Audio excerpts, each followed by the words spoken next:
Welcome to another episode of Sound of HR, where we bring real conversations, practical insights, and a strong sense of community to the HR professional and business leaders alike.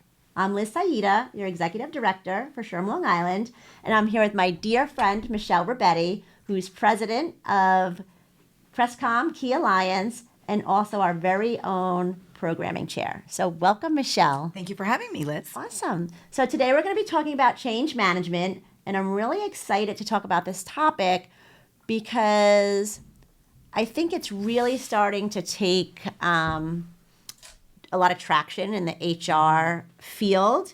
So let's start off with, why has change management become such a critical issue in HR today? Yeah, it's such a big issue, and it is not just an issue, but it is something that they need to deal with because, let's face it, we're in a constantly evolving business environment.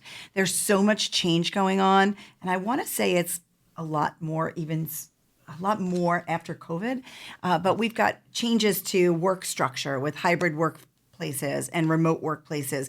We have new technology like the introduction of AI, and businesses are trying to figure things out, and they're introducing new things. And because of that constant evolving landscape, change management is something that everyone needs to pay attention to. And especially human resources often gets tasked with, how do we do this now? And how do we make sure that we roll these things out effectively with our employees? Absolutely. Can you give us an example? I mean, in your line of work, which anyone who needs leadership training and other just types of training, you definitely have to reach out to Michele because she is absolutely the best at it, 100%. Can you give us an example of a client maybe that you worked with on a change management kind of issue or something along those lines? Sure. Let's see. A lot of people going through changes, specifically that I was involved in, is just helping out from kind of the back end. A lot of times I come in when they're perhaps just about to introduce change and they're trying to figure out how to get through it. So whether that's some new technology software or, one example is an organization that was going to be doing some restructuring. Mm-hmm. And so there was going to be some people that weren't going to quite make the cut and others that were.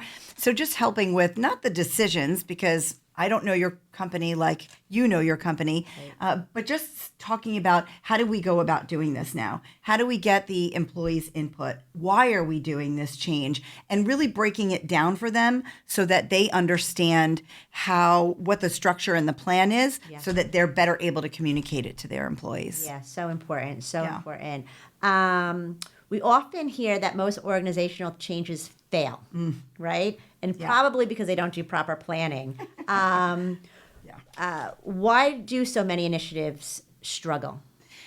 That is a really great question, and a lot of them do. I don't know if you know this statistic. I recently saw the statistic that said that 75% of organizational change initiatives fail. And the main reason that they fail is because they don't take into consideration the people side. They know the plan, they know what they want to do, they know how it's going to benefit the company, whether that's going to increase revenue or decrease cost or restructure things or introduce some new technologies, but they forget about the people. And we need the people in order to make change successful. So if they don't take that people-centered approach, then it creates issues with that change sticking and being successful. Oh, absolutely. Absolutely. I think that's 100% spot on. Is if it's not for your people, nothing's going to work and be successful. Absolutely. And if they resist the change, then that's going to prolong the time that it takes for that change initiative to finally take place. No, absolutely. Thank you for that. Yeah. So the human side of change, right? What are the biggest fears or concerns employees typically have during periods of change? The biggest thing that comes up is just fear, right? And it's fear of the unknown. I don't know if it hasn't been communicated well. People don't often understand why we're doing the change, where we're going, what's the plan, how is this going to affect me? So that fear becomes very real because it's unknown. I don't know what's coming up in the future. And that unknown is centered around job security. Will I have a job at the end of this? If you're saying you're introducing some new technology, for example, does that mean that I'll be obsolete? If we're going through a reorganization, will I have a job after this? You're changing the management structure. What does that mean for me job-wise? But it's also fear not just about the job security. It's also fear about how much work is this going to be? Right? Does this mean more work for me? Does this mean that I have to put in extra hours? Sure. How much is really going to be involved? Am I going to get extra staffing in order to get this done?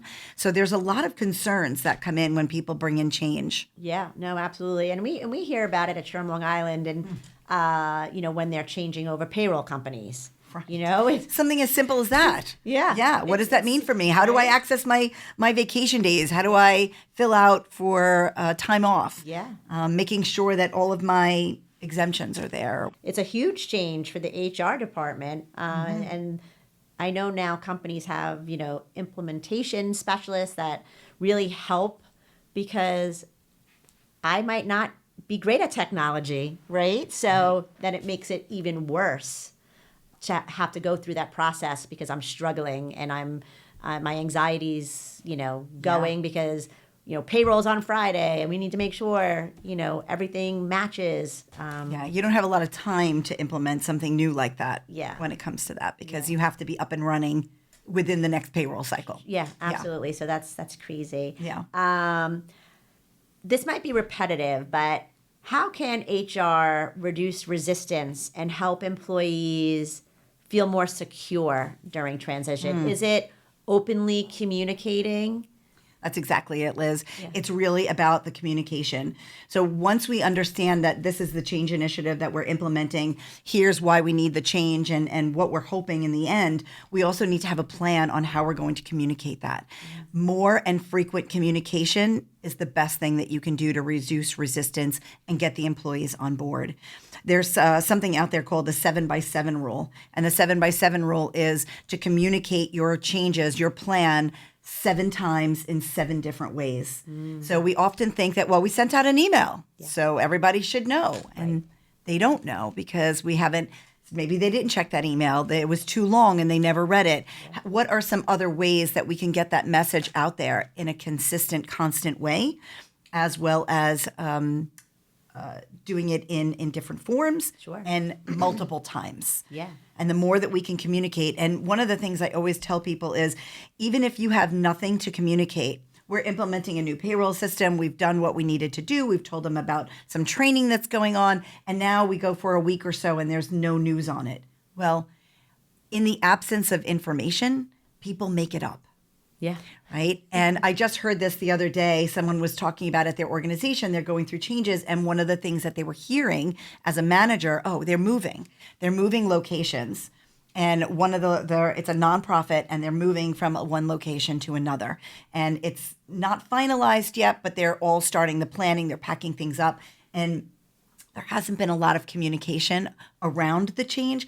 Leadership thinks that they've communicated it because they're on the inner circle. Sure. But on the outside, the manager started hearing people say, what does that mean? And they started making things up. I heard that we're not going to be moving, or I heard that that's not going to be good for us, or we're not going to have a job or a space in the new place. And that's what happens. Yeah. So what HR can do is make sure that there's a good communication plan and that they are the champions of that communication plan. Without a doubt. You know, we've all heard, the telephone, right? I tell you something and then you take it and you interpret it a different way and then you tell it to someone else. And I think that definitely causes a lot of confusion and miscommunication when it comes to communications. How important is this communication, this transparent communication during change, especially in organizations that are hybrid, right? So, there's already a lack of togetherness because you're just not around the water cooler together, right? Right. So even if you have the most amazing corporate culture, there's something missing when there's not this happening. Yes. So talk to us a little bit about when you have a hybrid or a remote organization Yeah. and change management. And that's where that 7x7 rule is even more important because with a hybrid workforce, you're usually just sending it out on an email, or maybe you have one virtual meeting where you're bringing the team together and you're explaining about the change. And you think, again, we've done it, we've communicated it, and that's it. It's happened. And now everybody knows. So once again, you need that communication plan. You need the constant communication. You need a little bit more of that one-on-one where you can go to each person individually and say, did you understand? Here's what's going on. Here's how this is going to impact you or our department. And it's really up to the managers as well to continuously pass that information along. But it is harder in a remote workplace. Sure. It's easier in one sense because they're not around other people all day long where you get the rumor mill and you hear someone at their desk talking about it. And then you walk over and you say, wait, what was that? And you overhear things. So you don't have that issue, which is great. Yeah.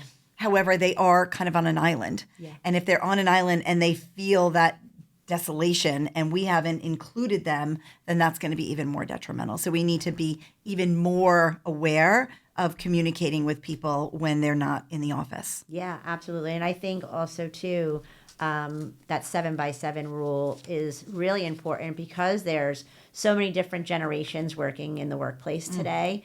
Maybe a more seasoned or mature employee is looking for that email. Yeah. And reads each and every email. Right. Right. Not everybody's an email person. Right. So you have to do things in person, in meetings, In our chat. company town hall, something maybe on your internal intranet, something in a newsletter perhaps that goes out. Yeah. If you have an in-person workplace, if there's a central location where people go, like a kitchen cafeteria area, maybe there's something in there about it. So whatever you need to do, but try to find different modes. Yeah. You're right, the younger workforce is different. Yes, and we're learning that every day, right? So I think this is the first time, if I'm quoting this right, that there's 7 generations in the workplace. I think someone said that last week. It's 5. 5? 5. 5. Yeah, 5. It's really 4. We do still have some of those traditionalists that are maybe in their 80s that are still working. But for the most part, it's 4. And the Gen Alphas haven't gotten into the workplace yet. They're only about 10 years old. See? I can't keep track. I can't keep track. HR strategic role in change, right? HR is the epicenter of organizations. How can leaders be better prepared to guide teams through uncertainty and change? Yeah, so leaders and HR need to have a roadmap, and they need to know what that roadmap is. And sometimes they're part of the architects of that roadmap. And that roadmap needs to include not just our plan of what we're doing, but we have to expressly let people know the why. What's the purpose of the change? Why are we even doing this? What was not working before that makes us think that this is what we need? And also the vision. We need a destination. Imagine running a race, right? A marathon, whatever that is. You're running a race and you have no idea where the finish line is. Yeah. I don't know if it's 50 yards, 100 yards, 800 yards, a mile away. How do I run that race? I don't know what to do. I don't know. I lose motivation. So people need to know what the finish line is, what's expected at the end, what should things look like in the future, why are we doing this to begin with, and what's the roadmap to get there. And the more that people understand that, then those leaders are better prepared. And one of the things that I often talk about, change, by the way, is one of my favorite topics to talk about, and it comes into play with so many other different topics. But as leaders, right, change usually comes from the top. And leadership decides what's not working, what do we need to do? Okay, this is why we need this change, and this is where we want to be. And now they tell that first line of management. And they get it, and they know where they're going, and they now know the plan, and they finally get on board with it. And now they have to go to the next level. And it finally makes its way down. And people need to be patient, and they need to understand that it does take people time to accept and really understand why we're doing the change and to get on board with it. And I think that's another thing to prepare leaders is to get them to understand that it takes time. It's like the grieving process of letting go of the old and accepting the new. Yeah. And once that leader understands it, you have to understand that the next layer needs to go through that process as well. And that's going to help them better prepare. Yeah, no, I think that that's right on. So have you seen any types of incentives or metrics that help reinforce successful change management? Yeah. Like you get a gift card if like you pack your desk up, Yeah, right. by Yeah. Friday? Yeah, no, most definitely. I was just at a company yesterday, and they're going through some changes. And one of the things that they really want people to, they're having an issue with people sharing their knowledge and getting the veterans of the organization to pass along information to some of the younger people. And you know how things go, right? Sometimes people like to hold on to that because that's job security for me. Right. So one of the things that the company is doing to try to get that change to happen and for the next round of individuals to be educated and gain the wisdom from the older generation is they're giving bonuses for people who are willing to share their knowledge with the younger generations in there. So it can work. And I'm not saying that organizations need to keep throwing money at it for it. Sometimes it's just other types of recognition, or maybe it's extra PTO days, other things that you can do. Get people to understand that this could be a good upskilling for them, that they're learning a new skill, or it's something that's going to help them in their career development by taking on this change and doing what needs to be done. And that's going to be a good step in the right direction towards another promotion. So it's not just about bonus incentives, although that's a really good way to start. Sure. For people, who take on or who volunteer to be on some committees for the change process. But beyond that, there's other things that you can do that don't cost money. Oh, absolutely. You need those incentives. Before launching a change initiative, how should an HR assess workforce readiness? Like, just because, upper level management says, this change is necessary, how should HR make sure that their employees are ready for such a change? Yeah, such a good or question. small? Yeah. HR has the pulse of the people.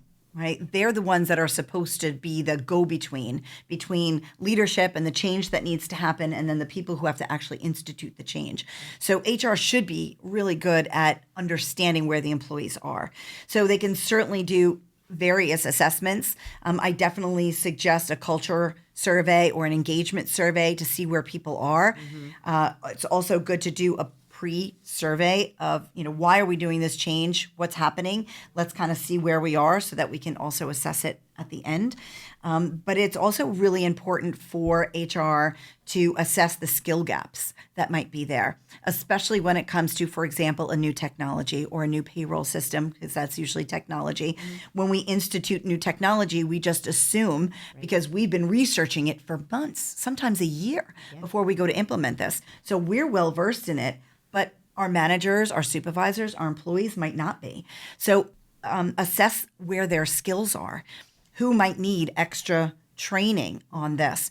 Who is ready to champion this change more so than someone else? Who has the good communication skills that can help us get to where we are? So not just leadership or culture or engagement, but also just a basic skill survey to understand where people are and who's going to be more ready for this than others, because people are at different levels of change readiness. Oh, absolutely. So what I'm taking away from this conversation is there really needs to be a well thought out plan from, before executing, during execution, phase, and then a post kind of, reporting. So that comes to my next question is, what key performance indicators should HRs track to measure whether this change efforts are actually working? Yeah. Or not working? Right. And that's going to be different for every organization, and it all depends on the change. An engagement survey, culture survey, and then measuring that post is always a good thing. But you can also measure things like attrition or turnover. You can measure recognition programs. I think some of those key things are, you can also measure adoption rates of how many people, especially, for example, a new technology, how many people have adopted the new system. Maybe it's just a new form. A new performance review form, or a new form that you want your sales team to fill out, or your technicians while they're on the floor or out at a customer. How many of them are adopting the new changes? Yeah. How easy is it? Is it saving time? So there's lots of metrics. It depends on what the change initiative is meant to bring about. Yeah. But you need some pre-measures so you can assess the post measures. And where would an HR professional kind of find these kind of questions for these reporting or these surveys? Like maybe they don't know what questions to ask on these surveys. Like where or who can they go to help facilitate this? And I know this is going to sound silly, but Google it, like ChatGPT it. There's so much AI out there. You can say, hey, ChatGPT, or Claude or whatever it is that you're using, I want to create a culture survey. This is the change initiative that we're putting forth. We want to have some pre and post metrics. Can you give me a couple of questions? There's certainly professionals out there. I can help you with some of those questions as well. But as a starting point, I would definitely look up what other surveys are already out there. Don't reinvent the wheel. There's no reason to do that. There's plenty of things out there that you can access. Yeah. I'm so thankful for ChatGPT. Oh, my God. I was afraid to use it. I don't know why, but I was like, I don't know. But it really does help springboard, creativity, and kind of takes away all those mental blockers that you have when I'm trying to put together even questions for today or just anything, really. I just put it in there, social media posts. I'm trying to say this. Yeah. It gives me this beautiful... My son just used it to find a credit card. He said, he went into Claude, I think it was, and said, I need to open a credit card. Look at, these are some of the things I want. What are the best credit cards out there? And it gave him a breakdown of all the pluses and minuses of all these different credit cards out there. Oh, my God, that's amazing. You can use it for everything. Oh, my God, I'm going to try that. One word employees most associate with change. What would that be? Fear. I really think so. Yeah. I think that people, when you say change, people immediately have a negative reaction to it. Yeah. A negative reaction. And it's usually because of their past experience with change, because it wasn't done correctly. Right. And there were things that went wrong. Maybe this is the third time that they're trying to initiate some change, and people are like, I'm going to wait to see if that really sticks. Yeah. Right? But I think fear is a word that's most associated with change. And that's funny, is from earlier podcast that came up in one of the questions. It was fear, right? It's the unknown. And I think that just goes in life in general. In life, right? Right, exactly. What's one of the biggest mistakes leaders make during a transformation? Is it not communicating? That's exactly what I was going to say. Not communicating, or not communicating enough. Yeah. There was a quote out there that says there's an illusion around communication that it's already taken place, which means, and for a little while I didn't really know what that meant, but then over time I said, oh, I know exactly what that means. We communicate something and we say, this is what, even if we're delegating something and we say, hey, I need you to do this for me, and we hand it off, we just think, well, once we've said it once, that's it. It's done. They understand now, but maybe they don't. So we need lots of follow-up on that communication. Yeah, I think that's a really strong point for anyone to take away with. Just because, we understand it the way we're saying it doesn't mean you understand what I'm saying. And I mean, even just at home, like... If anyone has kids, they know exactly what we're talking about. Like, clean up after yourself. It doesn't mean put it in the sink. Right. Wash it. Right. And wash it right. I don't want to grab the plate and there's still, spaghetti sauce on I brought it there. into the kitchen.